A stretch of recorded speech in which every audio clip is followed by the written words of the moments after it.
This week on Myth, we're finally going to see what all the fuss has been about. You'll discover that rivers can be petulant, that Achilles is pretty good with a one-liner, and that you should never bring a bow to a spear fight. Then, in Gods and Monsters, it's a 3-for-1 sale on witches.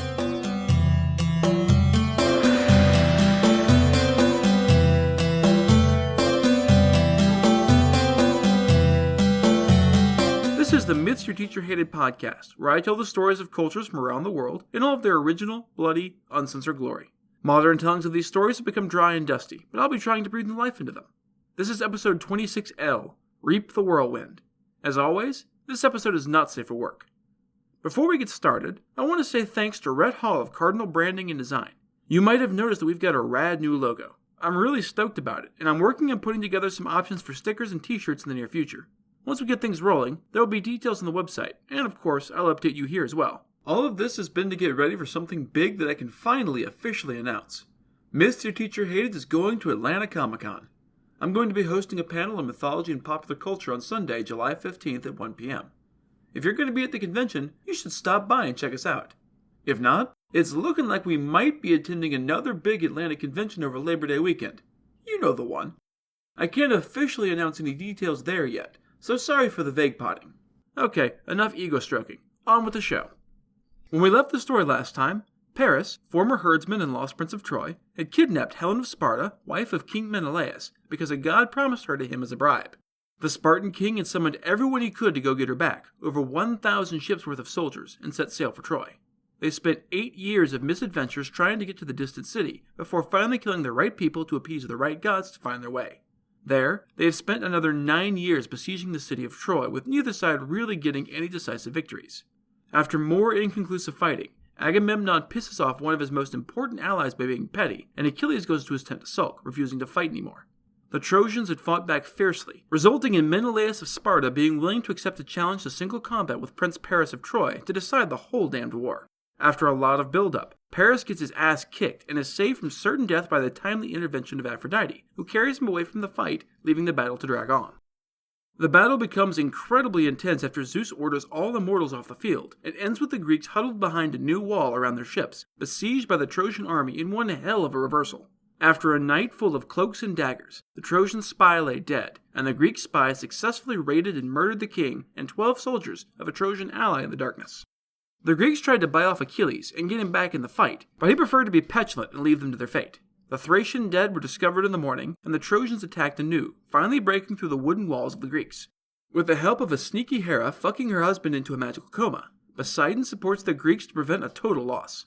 The Trojans manage to push all the way to the Greek ships and start trying to burn them, prompting Achilles to allow his friend/lover Patroclus to dress as Achilles and to go out to fight to rally the troops. He promises to come back as soon as the threat to the ships is defeated, but in the thrill of his own victories he forgets and chases the Trojans back past the walls. Apollo slaps him around, making him easy game for the Trojans, and Hector finally slaughters the man and mocks his corpse. A grisly game of tug-of-war breaks out with Patroclus' bloody body as the rope. The Ajaxes finally manage to hold off the Trojans long enough for Menelaus and his allies to rescue their friend's body, but Hector makes off with Achilles' armor. A messenger tells Achilles that his friend is dead, and he vows revenge, but first, he asks his mom for some sweet new armor. Iris tells Achilles of the fight for his friend's body in secret, and he goes to do what he can without the armor. With a bit of god magic on his side, Achilles is able to shout the Trojans away long enough to get Patroclus away to safety. Achilles then spends the rest of the night standing vigil over his dead friend, who he refuses to bury until he has been avenged. Thetis arrives with some sick new armor, courtesy of Hephaestus, and Achilles gears up for the fight. He refuses to eat until the fighting is done, but Athena slips him some god food without his knowledge anyway. His magical talking horses warn him that he may be riding to his death today, but he rides out anyway. While both sides were arming themselves and preparing for the day's slaughter, which everyone knew was going to be bad with Achilles back in the fight, Zeus asked Thetis to summon the gods for a council meeting. When I say summon the gods, I mean all of them, not just the Olympians. The story says that everyone except for Oceanus showed up. Everyone was interested in this epic conflict by now, and they were curious about how it was going to turn out. Once everyone was gathered in the mighty home of the God King, Poseidon asked the question on everyone's mind. So why are we all here? Are you planning to make some big decision about the war? Brother, you already know the answer to that, don't you? I intend to stay up here where it's comfy to watch the day's bloodshed, but I'm lifting any restriction I had before on you getting involved. Everyone is free to go down to the mortal world and interfere in whichever side you like. Go nuts, people. We all know that if the Trojans fight Achilles without divine interference, they don't stand a chance. They're all shaking in their sandals at the mere mention of his name already. If he doesn't meet some resistance, he might manage to override fate, and we can't have that. Pretty much as soon as Zeus finished speaking, the major gods were already gone to the fight. They had been waiting for the chance to finally let loose and end this war. Hera, Athena, Poseidon, Hermes, and Hephaestus all went to join the Greeks, while Ares, Apollo, Artemis, Aphrodite, Leto, and Xanthus all joined with the Trojans. By the time they arrived, however, the battle had already been joined, and things were completely in the Greek favor. Everyone was terrified of Achilles and trying desperately to keep away from him, which made them shitty fighters. Achilles, for his part, was rampaging wherever he pleased, looking for all the world like a second incarnation of Ares himself in his rage and divine armor. Into the melee charged the gods, screaming their inhuman screams into the chaos. Both sides lent strength and courage to the armies, and the earth and the heavens shook with their fury. Zeus sent peal after peal of rolling thunder across the skies, and Poseidon shook the earth with the fury of his charge. So powerful was the earthquake that accompanied the gods into battle that Hades, aloof in his hall of the dead, screamed a warning at Poseidon to ease up lest he crack the earth all the way to hell and reveal the land of the dead to mortal sight. Unleashed at last, the gods didn't stop at helping out the mortals. They took up arms to fight each other directly. Apollo stood, bow drawn, facing Poseidon. Athena, goddess of warriors, faced her brother Ares, god of war. Apollo's sister Artemis, goddess of the hunt, faced off with Hera, queen of the gods. Hermes, god of luck and trickery, faced down Leto, a titan about whom little has survived to the modern day. And Scamander Xanthos, a river god of no particular importance, faced lame Hephaestus, god of the forge. Achilles, meanwhile, was laser-focused on finding and killing Hector.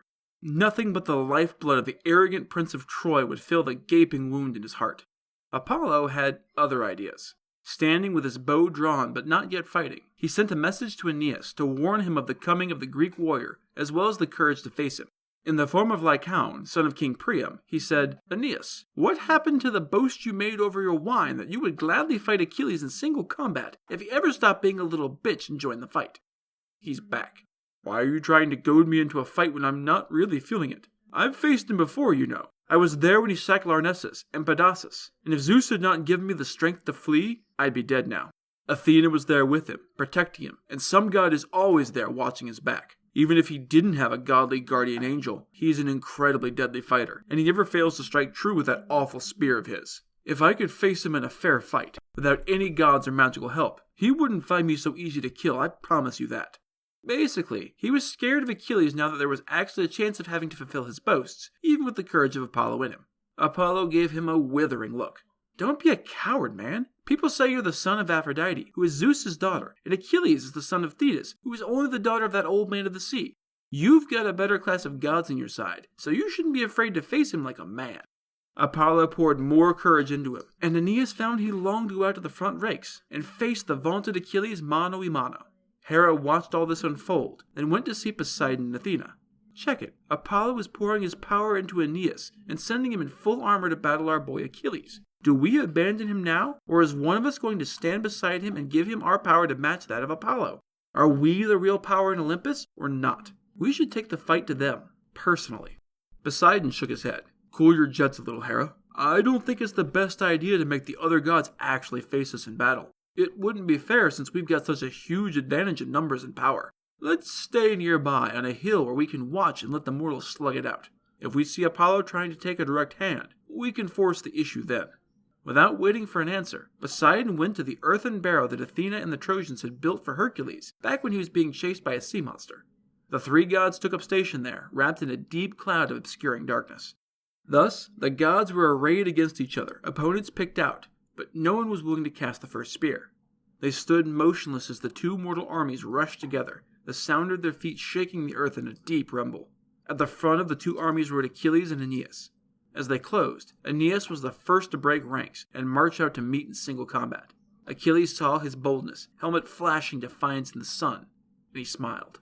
He burned to spring upon someone important to Hector, and Aeneas would do just fine. He marched out to meet his challenger. When they were close, Achilles taunted Aeneas. Hey, buddy, why are you out in front of your army to face me like this? Are you hoping to take over Troy as king? Come on, even if you miraculously manage to kill me, Priam's not going to hand over his throne to you. He's got his own kids to inherit the place. Maybe the Trojans offered you a nice piece of farmland if you kill me? That's a bad deal for you because I'm definitely going to kill you. Surely you haven't forgotten the last time we met, when you ran like a scared little baby down the slopes of Mount Ida? You didn't even stop to look behind you. Then you tried to hide out in Lyrnessus, but by the grace of Athena and Zeus, I sacked that city too and enslaved its women. You only escaped because other gods intervened to rescue you. You're maybe hoping they'll save you again, but they won't. Get back into the army and hide from me, or I will kill you where you stand. Aeneas sneered. You really think you can scare me with some tough talk, asshole? I'm not a frightened little kid, I'm a seasoned warrior. I can make outlandish boasts and sound arrogant as shit too, if I want, but it's petty and unbecoming. I know who your parents are, and you know who mine are. One pair is going to be mourning the loss of a son today. Even though I said I don't like to brag before a fight, I'm now going to go into a long aside about my lineage. We're going to skip that part because it's pretty meaningless to the story. Anyway, that's my whole lineage, but valor and honor are given by Zeus, not bloodlines. Now that I've talked your ear off, enough talk. We could throw enough taunts at each other to fill a huge ship, but it wouldn't decide anything. You're not going to scare me away from fighting, so draw your weapon. Before he finished speaking, Aeneas drove his spear at Achilles' shield, which looked thin and light. Achilles was worried that Aeneas' strike, which was powerful, would drive clean through the shield and kill him in that first exchange. He shouldn't have doubted the work of the god of the forge, however. Thin and light though it was, it stopped the spear tip cold. No mortal weapon would have an easy time piercing this divine work. The weapon sank into the shield and stuck there. Without pausing to wonder at the incredible gift his mother had obtained for him, Achilles hurled his own massive spear at Aeneas. He caught the shield right at the edge, where the bronze is thinnest, and the ash weapon went clean through, ringing the shield like a gong as it struck. Aeneas was afraid of the ferocity of the blow, and crouched down low behind the shield.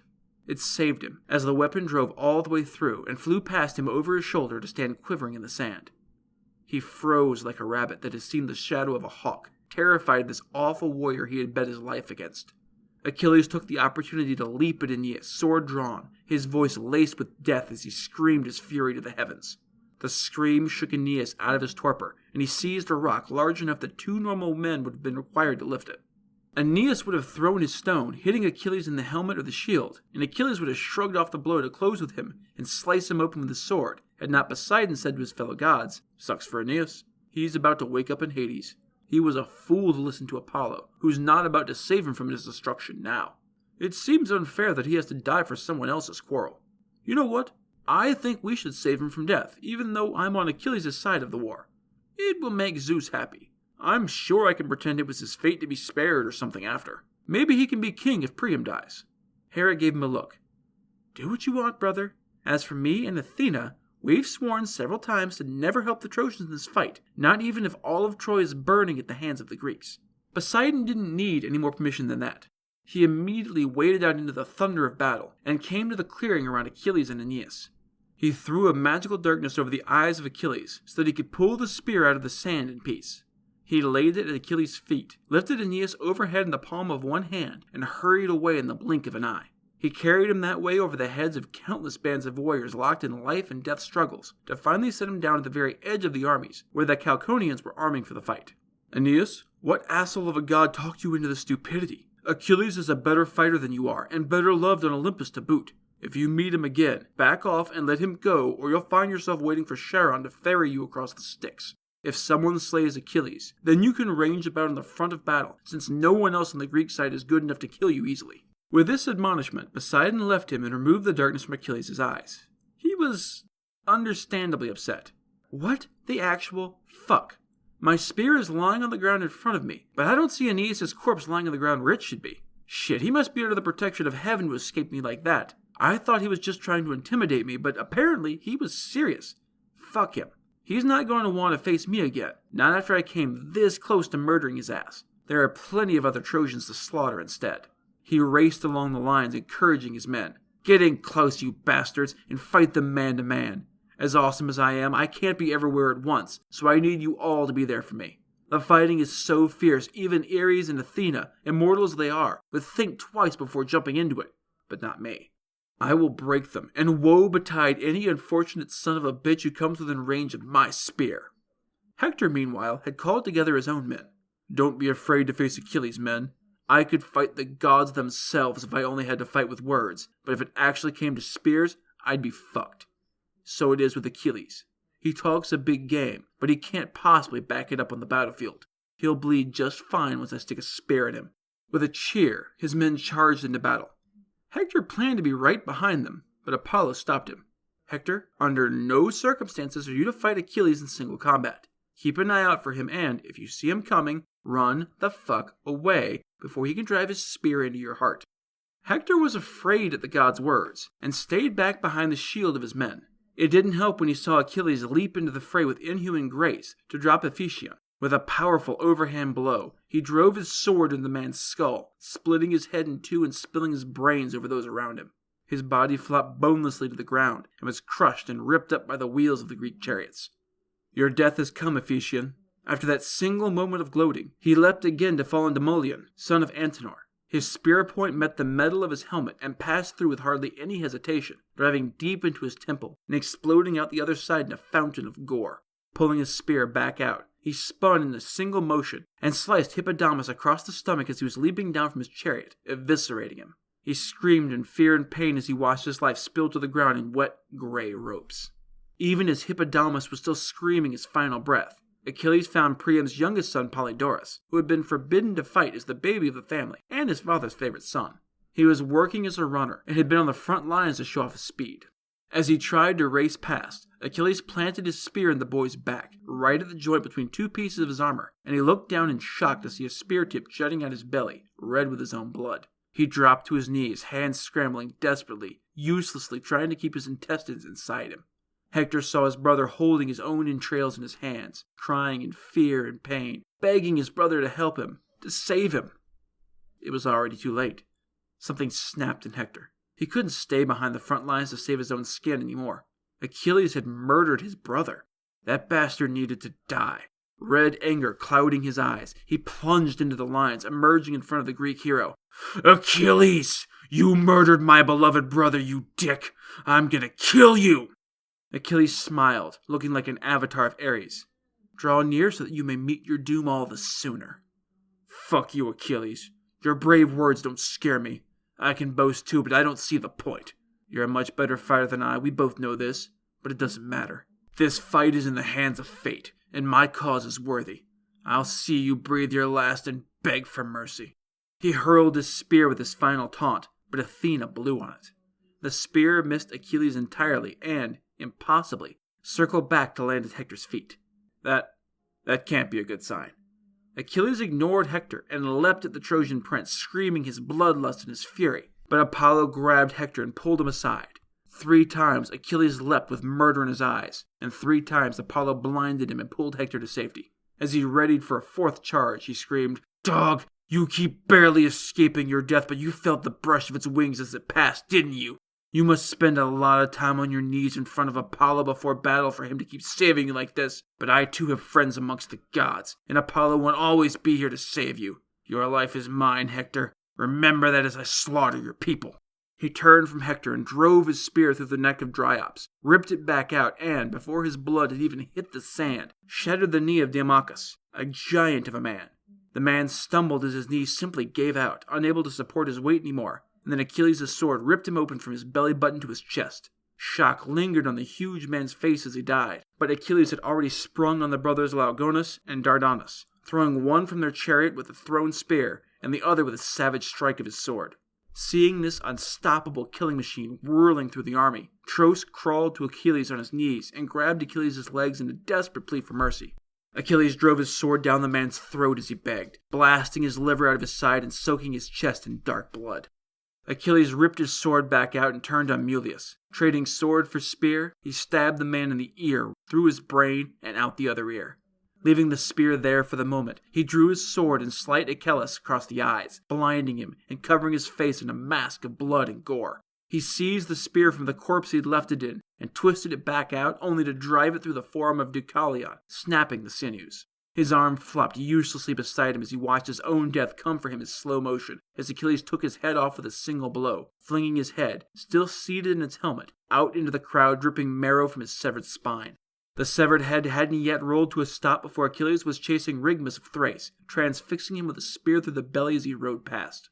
The man toppled from his chariot, spooking the horses. As the charioteer tried to get them under control to flee, Achilles dragged him from the chariot and drove his spear deep into the boy. His death spasm drove the horses mad with fear.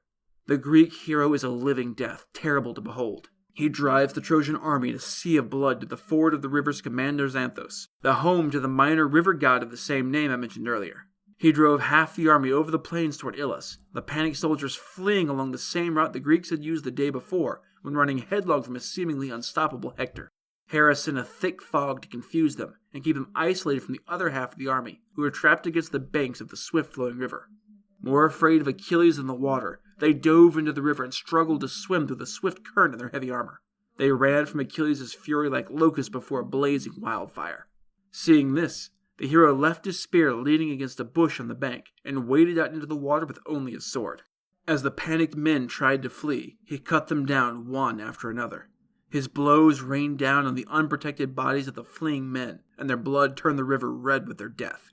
Achilles' sword arm grew weary, with killing blow after killing blow after killing blow, so he drew 12 youths out of the water alive. Dragging them onto the bank, he bound their hands with strips of their own shirts, and gave them to his men to take back to the ships to sacrifice in revenge for the death of Patroclus. Several soldiers led the line of dazed, weeping boys to be slaughtered like sheep, and Achilles leapt back into the bloody water. He came first upon Lycaon, a son of Priam, as he was escaping out of the water. He had once taken the young man prisoner while he was in his father's vineyard cutting shoots from a wild fig tree to make the wicker sides of a chariot. He had sold the man as a slave and shipped him by sea to Lemnos, where he had been bought for a huge sum. He had been sent to Arisbe, but escaped and returned home to his father's house. For 11 days after arriving in Lemnos, he lived happily, but on the 12th, he found himself unarmed in front of Achilles yet again. He had thrown down his weapons and armor in desperation to flee the battle. What do we have here, If you can come back from Lemnos after being sold there, maybe I'm going to have dead soldiers escaping from Hades to come and plague me again. I guess the only way to be sure is to let him taste my spear and see if the bosom of the earth can indeed hold him. While he was pondering, Lycaon came up to him dazed and trying to grab him by the knees to beg for his life. Achilles tried to stab him, but the spear passed over his back as he clung to Achilles' legs. Achilles, have mercy. You sold me for 100 oxen, and I paid 3 times that to buy my freedom. I've only been back for 12 days, man. Zeus must hate me to deliver me into your hands a second time. You slew both of my brothers already. I beg you to spare me. I'm just a bastard, so Hector and I don't have the same mother. Don't punish me for his sins, I beg you. Idiot. I don't want to hear about ransoms. Before my dear Patroclus was brutally murdered, I preferred to give you assholes quarter, taking many of you alive and selling you as slaves. Never again. Anyone unlucky enough to stand before my blade shall fall before it, and that goes double for the sons of Priam, bastard or otherwise. Therefore, my friend, you too must die. Why snivel and whine about it? I know that my own death is waiting out there somewhere, on the point of a spear or the tip of an arrow, but why cry about it? Face your death like a man. Lycaon's bowels turned to water with fear, and he collapsed face down in the dirt. Achilles, true to his bloody word, took his sword in both hands and drove it through the groveling man's neck and into the dirt, pinning him to the earth as he spasmed and burbled his life into the muck. Achilles grabbed the dying man by the ankle and threw him into the river to drown for extra suffering. Lie there now, and sleep with the little fishes, who will lick the blood from your wounds. Your mother will not have your body to burn and mourn. Your body will float to the sea, and the fish will eat the rotting meat from your bones.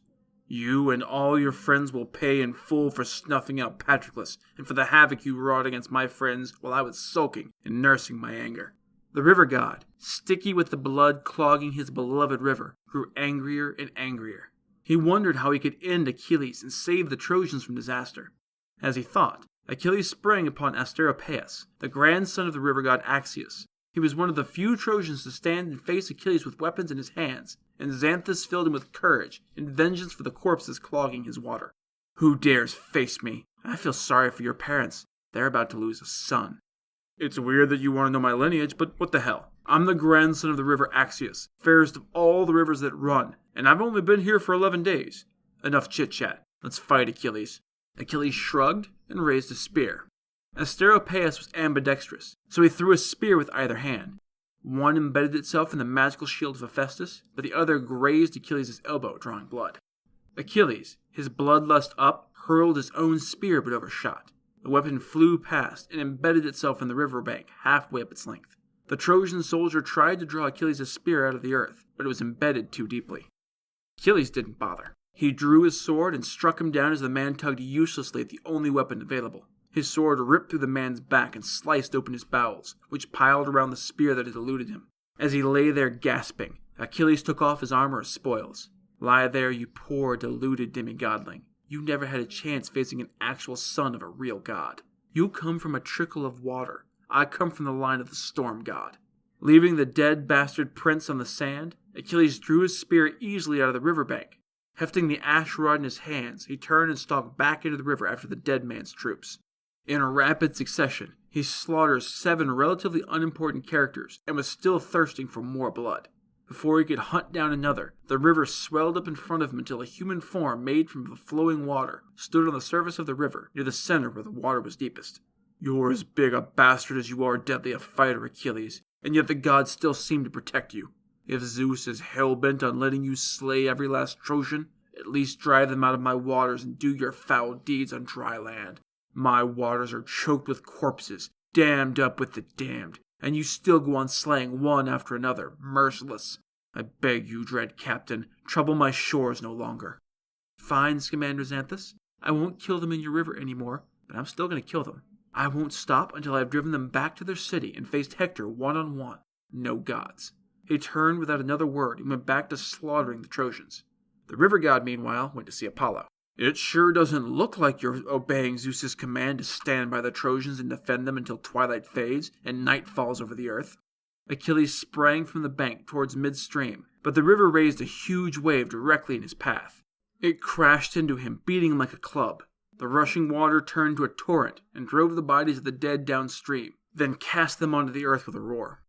The living were protected in eddies and whirlpools while the massive, living wave continued to batter at Achilles' shield so that he couldn't keep his feet.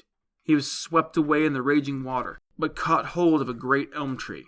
The angry god tore the tree up by the roots in an effort to dislodge and destroy him. Unfortunately, the great tree turned in the water and, being massive, caught on both banks. The dying tree provided a temporary dam across the river, giving Achilles a respite and allowing him to find his feet again and struggle out of the stream. He was nobody's fool, so he ran the fuck away from the sentient river. He was afraid of no man, but he couldn't do shit to hurt a river god. He was done with that awful river. Unfortunately, the river wasn't yet done with him. Enraged that Achilles had told him he'd cut it out and then almost immediately killed more men in the river, the god raised another monstrous wave and drove it across the plains to the fleeing Achilles. Achilles raced away from the impossible wave, but even his inhuman speed wasn't enough to outrace the water. The roar of the water was right on his heels. Any time he tried to stop and stand his ground, maybe ask for help from another god against this particularly vengeful deity, the wave would batter at him and force him to flee once more.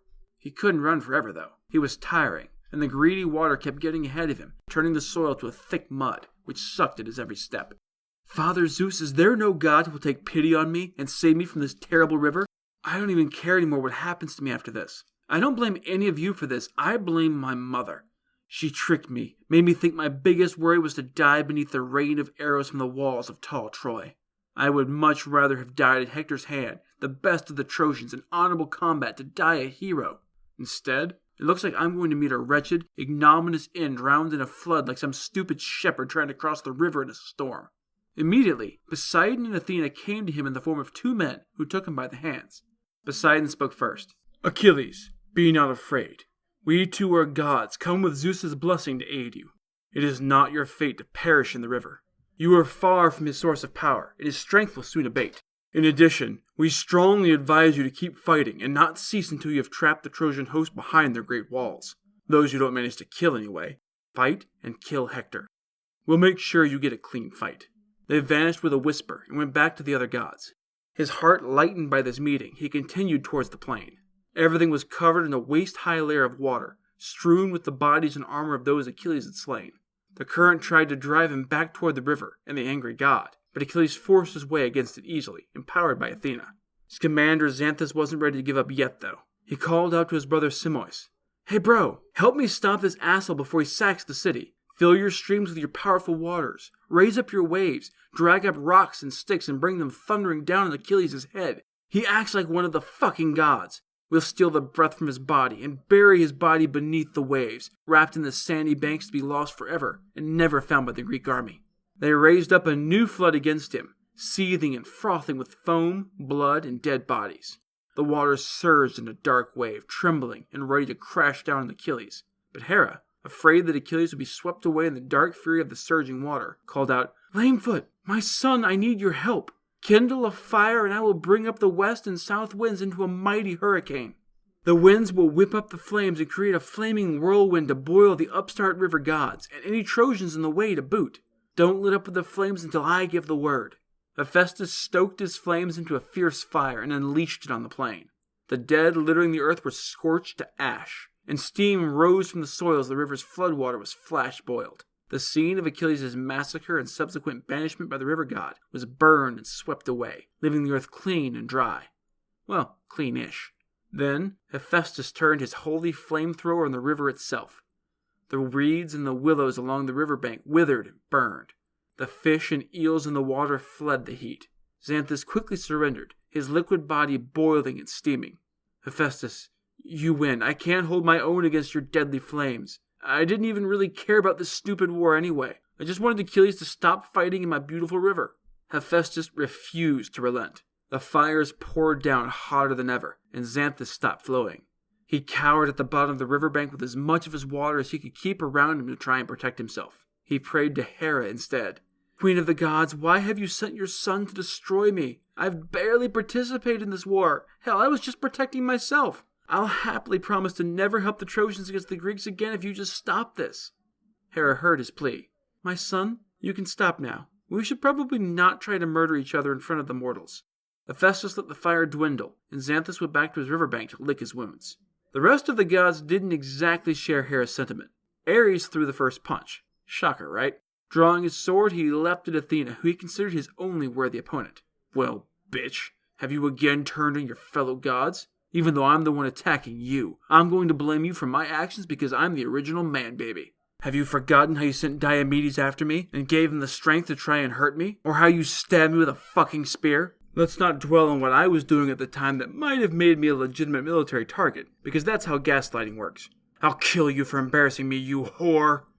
He screamed all this as he charged, and brought his sword down in a double-handed strike. She caught the blow in her terrible tasseled shield, so powerful that not even Zeus's thunderbolts could pierce it.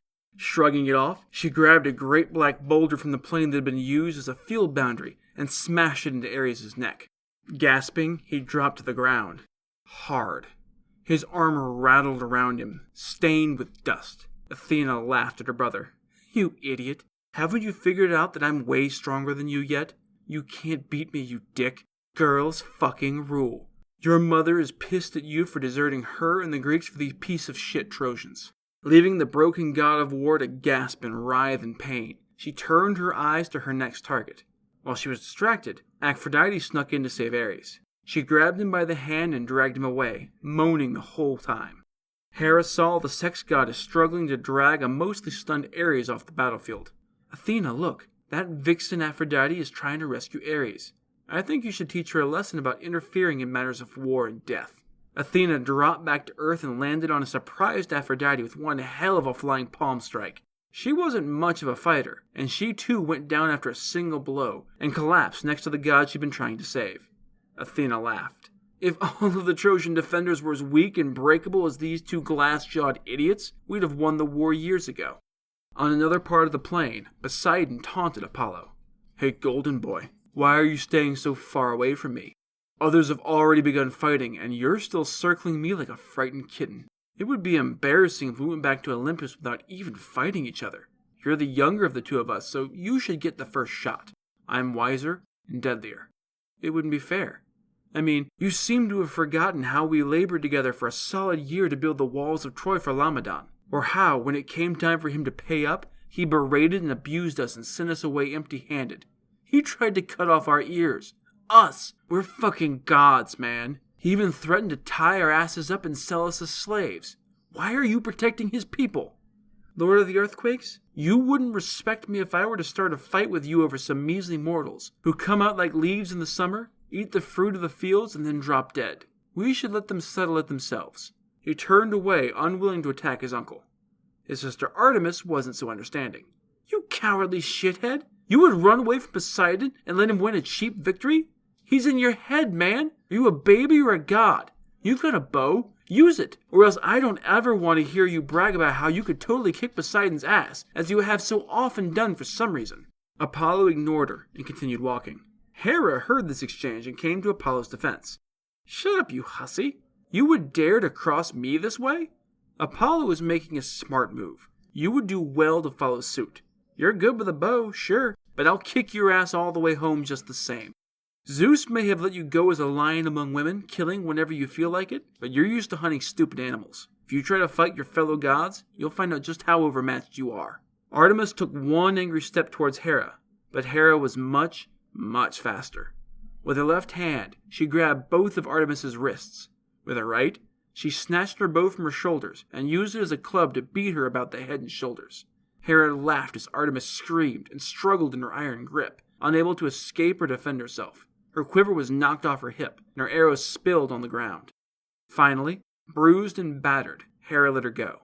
With a final derisive swat on the ass, Hera sent Artemis off into her forests, weeping and humiliated. She left her weapons lying there, scattered on the ground. Hermes put his hands up carefully. "Leto, I don't think I'm going to fight you. I don't think Zeus would appreciate me beating on one of his wives. In this version, Zeus has multiple wives, just roll with it. If you want to tell everyone you kicked my ass, fine. This shit ain't worth it." He walked away, and Leto gathered up Artemis's forgotten weapons, then chased after her daughter, who had already reached Zeus's mansion in Olympus. Leto walked in to find her daughter collapsed on the floor and weeping on her father's knees. Zeus, ever one to read a room, laughed pleasantly. "Which heavenly being has been a meanie head, my daughter?" "It was your wife, Hera. She beat the shit out of me, Daddy. You should have known that. Anytime someone has been meddling with the mortals and causing mischief, it's always her." While this weird domestic scene was playing out, Apollo made his way to the city of Troy. He was worried about the walls holding in the face of this renewed assault. The rest of the gods, their fights ended for the day, went back to Olympus while Achilles was still dancing death amongst the Trojan army. Old King Priam stood on the high tower to watch the soldiers fleeing in terror from Achilles, who ranged wherever he liked. No one could seem to stand up against him. Depressed and despairing, he left the tower to give orders to the city guards. "Keep the gates open until our men return to the city. Achilles is slaughtering us, and they are in full retreat. We're in deep shit. As soon as everyone is inside, shut those goddamn gates. If Achilles gets in here, we're doomed." The Greeks might have taken the gates then and there if Apollo hadn't spurred on Agenor, son of Antenor. He gave him strength and courage, and then he covered him in a magical darkness to protect him. He saw Achilles coming and nearly wet himself. "If I run away from Achilles, he'll probably still catch me and kill me while I run away like a coward. Maybe I can let him drive our army past me and then slip away behind him. I could run to the roots of Mount Ida and hide in the forest there." Why am I talking to myself, though? That's an actual quote.